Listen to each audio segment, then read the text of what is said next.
National tea কোম্পানিতে যে নিয়োগ বিজ্ঞপ্তিটি এসেছে আপনারা হয়তো জেনে থাকবেন এটি 20শে এপ্রিলের মধ্যে শেষ হয়ে যাবে এবং এই আবেদনটিতে যে সবচেয়ে সহজ যে বিষয়টি আপনাদেরকে এটি ডাকযোগে আবেদন করতে হবে, অর্থাৎ এই আবেদন অনলাইনে হবে না।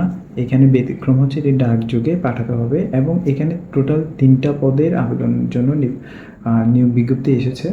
তো আপনারা দেখতেই পাচ্ছেন যে আবেদনটি পাঠানোর ঠিকানা national tea company limited, বিজিআইসি tower, 7ম তলা, 34 দক্ষিণ রোড, ঢাকা 1000, বাংলাদেশ।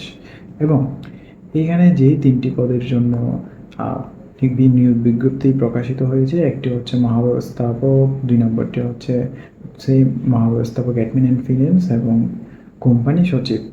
এবং শিক্ষাগত যোগ্যতা অবশ্যই স্নাতক ডিগ্রিধারী হতে হবে এবং কাজের অভিজ্ঞতা থাকতে হবে। আপনারা যারা আবেদনটি করতে যাচ্ছেন দ্রুত আবেদন করে ফেলুন এবং আপনাদের সকল তথ্যাদি, সার্টিফিকেট, সত্যায়িত কপি সব কিছু আপনারা অবশ্যই আপডেট করে রাখবেন। এবং এখানে দেখতেই পাচ্ছেন সদ্যতর 2 কপি পাসপোর্ট সাইজ রঙিন ছবি, সকল শিক্ষাগত যোগ্যতা, অভিজ্ঞতা সনদপত্র, জাতীয় পরিচয়পত্রের এনআইডি, সত্যায়িত ফটোকপি, সরকারি আধা সরকারি প্রতিষ্ঠানে চাকরিরত প্রার্থীকে যথাযথ কর্তৃপক্ষ প্রদত্ত অনাপত্তি ছাড়পত্র জমা দিতে হবে।